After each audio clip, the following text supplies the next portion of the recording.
Hi friends, welcome back to the channel.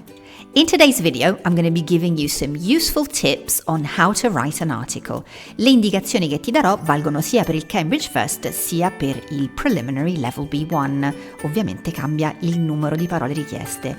Articles in Cambridge First should be between 140 and 190 words long, whereas in Cambridge Preliminary Level B1, you should be aiming for around 100 words.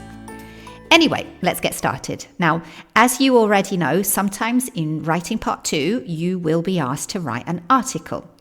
And articles for Cambridge First are usually written for English language magazines, websites, or newspapers. You are usually provided with a topic for the article and some ideas to write about or some questions to answer. And there are plenty of questions to answer in our first example. Articles wanted. Do people attach too much importance to giving gifts? When do people give gifts in your country? What kind of gifts do they give? Is it always necessary to give gifts? Do we pay too much attention to giving gifts? Write us an article answering these questions and we will publish the best articles on our website. Now, first things first, an article should have a title. I've chosen this title for my article, Gifts, Can We Live Without Them?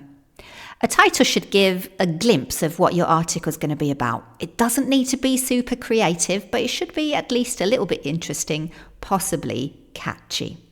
Now let's begin by taking a look at the introduction. As you can see, I've started my introduction with a question.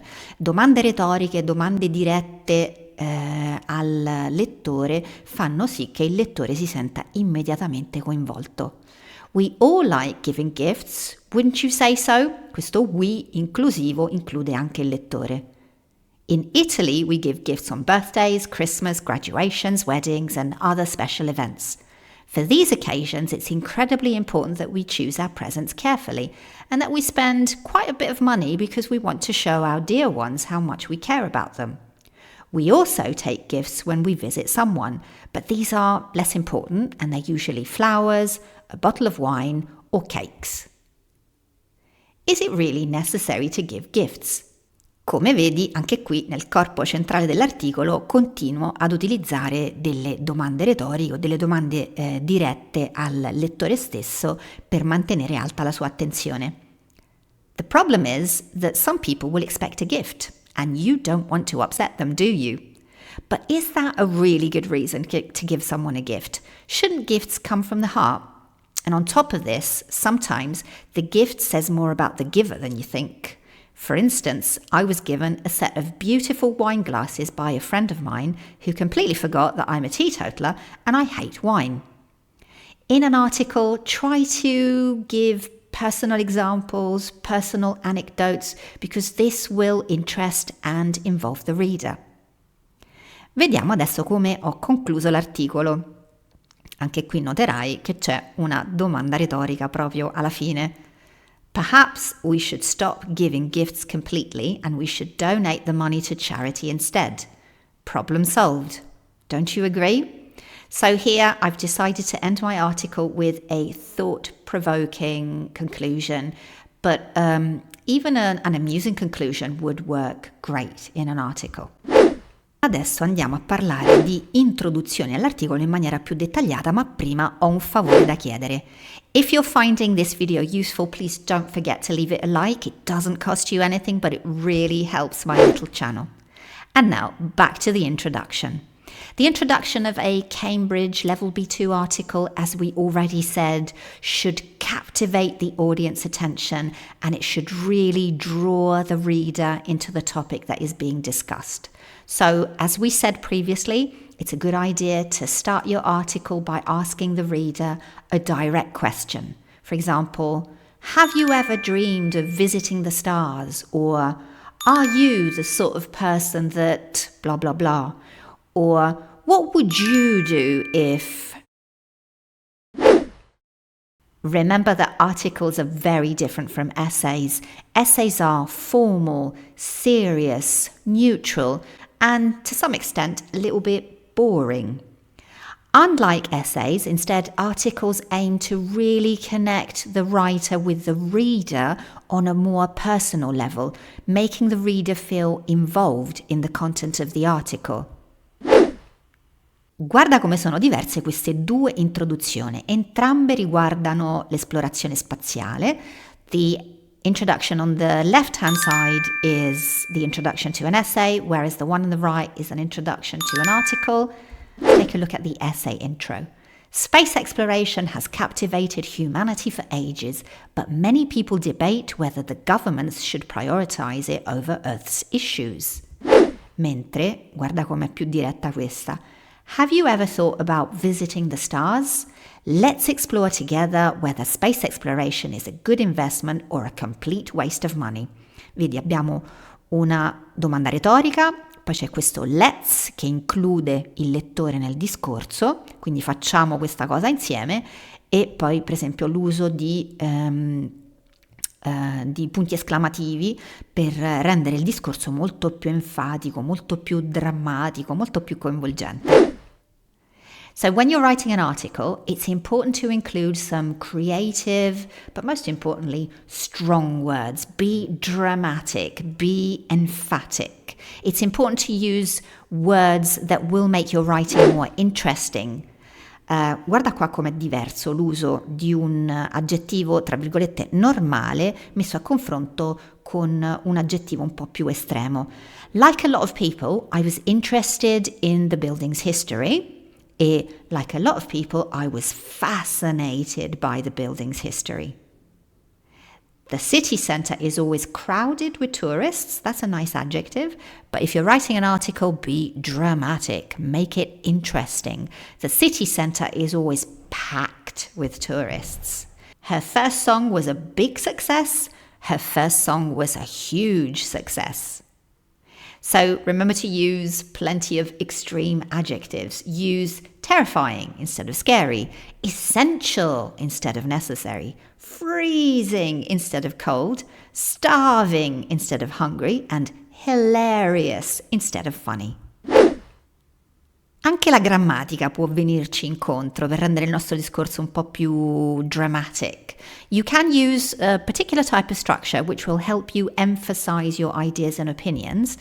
Now, I haven't written the name here. These structures are known as cleft sentences, which is a fancy name for what you see here on your screens. They are generally sentences that start with what and it's, ma ho incluso anche alcuni esempi con one thing that. Guarda come cambia la frase, quella in rosso è quella diciamo un po' più regolare, mentre quella in verde è quella forse più adatta a un articolo, appunto perché abbiamo detto è più enfatico, un po' più esagerato, ci aiuta a mettere in evidenza, a enfatizzare alcune informazioni nel nostro articolo. I can say, I admire his courage, but in an article, I might want to use this structure because it will give me extra credit for grammar. What I admire the most is his courage. I like the freedom that you get when you go camping is okay, but in an article say, the thing that I like most is the freedom you get when you go camping.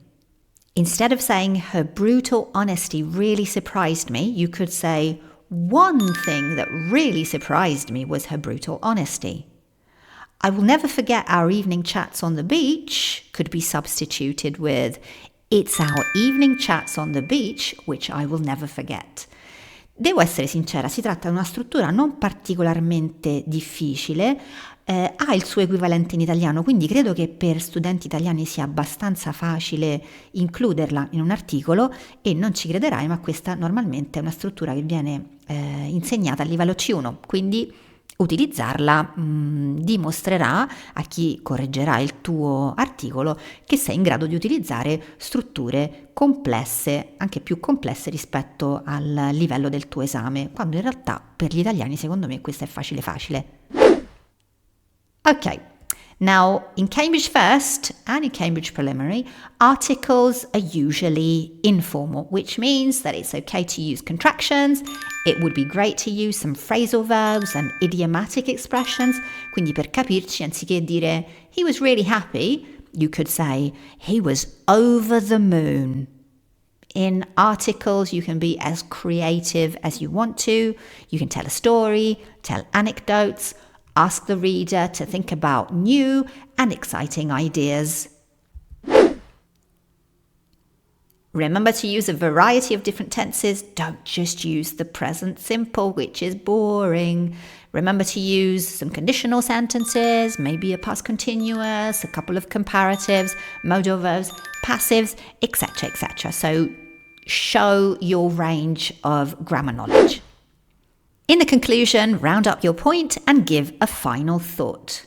How could you conclude your article? Well, there are 3 possible strategies, I would say. You could conclude your article with some food for thought, something that the reader can think about, a thought-provoking conclusion. Or you could end by saying something funny. Or you could include in your conclusion a call to action, perhaps something that the reader could do to solve a particular problem. Speaking of space exploration, this is my conclusion. In conclusion, this isn't a black and white issue. Perhaps the answer lies in using space exploration to benefit Earth. Think about it. Ecco qui sempre, no? Il voler coinvolgere il lettore. Can we explore the universe while nurturing our home planet? Or is it a choice between the stars and our own survival? E concludiamo con some key language that you can use when writing an article. Remember, the intro should catch the reader's attention with plenty of direct questions or rhetorical questions, such as the following. Are you one of those people who thinks that, what would life be like if? Have you ever considered? Are you the kind of person who? Remember to order your ideas so that you will get credit for organization. Use linking words such as firstly, first of all, the first thing to consider, etc. Include interesting expressions to convey your opinion. If you ask me, my personal opinion is that, as far as I'm concerned, etc. If you are expressing similar ideas, make sure to link these ideas to show that they are similar. On top of that, added to that, in addition to this, che vogliono tutti dire in aggiunta a questa cosa, inoltre, use the right linking words to express contrasting ideas. So use words such as while or whereas. Emphasize your ideas with the cleft sentences di cui abbiamo parlato prima. What I love the most is, the thing I like best is. And of course, make sure to signal the fact that you are coming to a conclusion by using expressions such as to sum up, all in all, and in conclusion. That's it, guys. If you found this video useful, as always, help my little channel grow by liking and subscribing. Until next time, goodbye.